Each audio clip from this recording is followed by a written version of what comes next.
തൂവൽ കൊട്ടാരം എന്ന് പറയുന്ന സിനിമയിലൊക്കെ അദ്ദേഹത്തിൻ്റെ മകളാണ് സുകന്യ. മഞ്ജു വേറെ ക്യാരക്ടറുണ്ട്.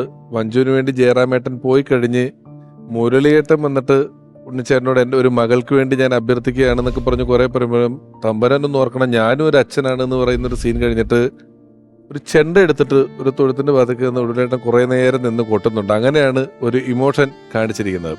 അപ്പോൾ പലപ്പോഴും ഈ കഥാപാത്രങ്ങളുടെ ഒരു ഇമോഷനിലേക്ക് പോവാൻ പാട്ട് സിനിമയിൽ ഒരു വലിയ ഘടകമാണല്ലോ. ലോഹിയേട്ടൻ്റെ ഈ പാട്ടിൻ്റെ സിറ്റുവേഷൻ വെക്കുന്നതിലും പാട്ടിലുള്ള ലോഹിയേട്ടൻ്റെ ഒരു സെൻസ് എത്രമാത്രമാണ്?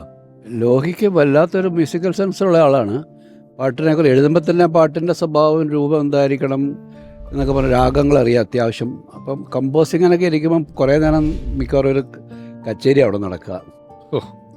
ഈ പാട്ട് ഞാനും ലോഹിയുമായിട്ട് ഇത്രയും ആഴത്തിൽ പാട്ടിന് പ്രാധാന്യമുള്ള സിനിമകൾ ചെയ്തു തുടങ്ങിയത് കിരീടം കഴിഞ്ഞാൽ. കിരീടത്തിന് പാട്ടിന് ആ ഒരു പാട്ട് മാത്രമാണെങ്കിലും ഇസൈനസ് അബ്ദുള്ളയിലേക്ക് എത്തുമ്പോഴാണ് പാട്ടുകളുടെ ഒരു എന്താണ് 5-6 ഗംഭീര പാട്ടുകൾ, semi classical, classical, semi classical, ഭയങ്കര ലെങ്തി ഉള്ള ഇസൈനസ് അബ്ദുള്ള, ഭരതം, കമലദളം ഇതേപോലെ തുടർച്ചയായിട്ട് 3 വർഷങ്ങളിൽ ഞങ്ങൾ ഈ ഇത്തരം പാട്ടുകൾ ചെയ്തത്. അതൊക്കെ അതിൻ്റെയൊക്കെ പുറകിലുള്ള ഏറ്റവും വലിയ പ്രചോദനം ലോഹി തന്നെയാണ്. എനിക്ക് അന്ന് വരെയും പാട്ട് ഷൂട്ട് ചെയ്യാൻ വലിയ താല്പര്യം ഉണ്ടായിരുന്നില്ല. എന്തിനാണ് പാട്ട്, സിനിമയിൽ ആൾക്കാർ സങ്കടം വരുമ്പോൾ പാടിക്കൊണ്ട് നടക്കും എന്നൊക്കെ പറയുന്ന ഒരു ലോജിക്കില്ലായ്മ എനിക്ക് വലിയ പ്രശ്നമായിരുന്നു ആദ്യകാലത്ത്. കിരീടമൊക്കെ വന്നതോടെയാണ് എനിക്ക് കഥ പറയാൻ വേണ്ടി പാട്ട് ഉപയോഗിക്കാമെന്നുള്ളൊരു കോൺഫിഡൻസിൽ നമ്മൾ ചെയ്യാൻ തുടങ്ങിയത്. പക്ഷേ അബ്ദുള്ളയിലേക്ക് എത്തിയപ്പോൾ ആ സിനിമ, ഈ പാട്ടുകളില്ലെങ്കിൽ ആ സിനിമയില്ല. കാരണം ആ സിനിമയുടെ ഭാഗമാണ് ഈ എല്ലാ പാട്ടുകളും.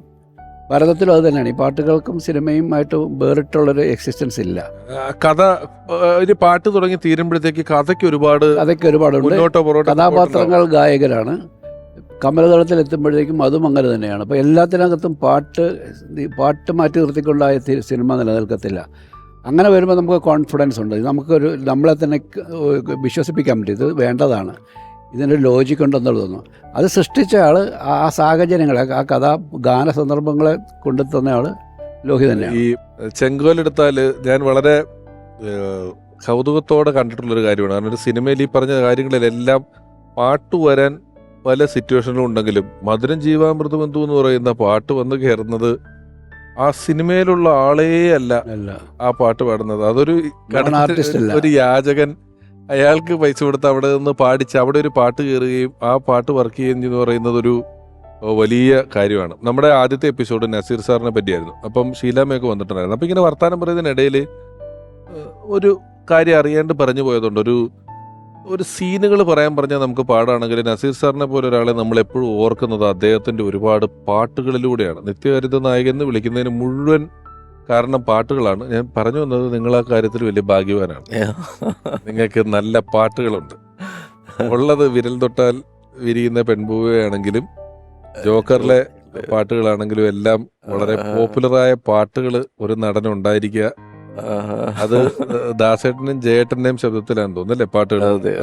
അതൊരു വലിയ ഭാഗ്യം. അതൊരു ദിവസം ഈ എന്താ പറയുക, ജോക്കറിന്റെ ധ്വനിതരംഗത്തെല്ലാം ഷൂട്ട് ചിത്രാഞ്ജലി സ്റ്റുഡിയോയിൽ വെച്ചായിരുന്നത്. കുറെ ഭാഗം ഷൂട്ട് ചെയ്യുന്നൊരു സമയത്ത് എനിക്ക് കറക്റ്റായിട്ട് ലിപ്പ് പിടിക്കാൻ ഒരു ബുദ്ധിമുട്ട് വന്നപ്പോൾ സാർ എൻ്റെ അടുത്തേക്ക് വന്നിട്ട് പറഞ്ഞു, ഇത് ദാസേട്ടൻ്റെ ശബ്ദത്തിനെയാണ് നിഷാന്ത് ഈ ലിപ്പ് പിടിച്ചുകൊണ്ടിരിക്കുന്നത്. അതൊക്കെ ഒരു വലിയ ഭാഗ്യമാണ്, അതൊക്കെ മര്യാദയ്ക്ക് ചെയ്യ, നീ ദേഷ്യപ്പെട്ടതാണ്, അത് വേറൊരു രീതിയിൽ. അതെ, അത് സിനിമയിൽ വന്നൊരു സമയത്ത് എന്താ പറയുക, ഈ ഇപ്പം ലോഹി സാറെ പറ്റിയാണെങ്കിൽ തന്നെ എനിക്ക് കൂടുതലായിട്ടുള്ളൊരു എന്താ പറയുക, ഒരു അറിവ് ഇപ്പം ദാസേട്ടൻ്റെ പാട്ടുകൾ കേട്ട് അല്ലെങ്കിൽ കുറേ നല്ല സിനിമകൾ കണ്ട് അങ്ങനെയൊന്നും അല്ല ഞാൻ സിനിമയിലേക്ക് വന്നത്.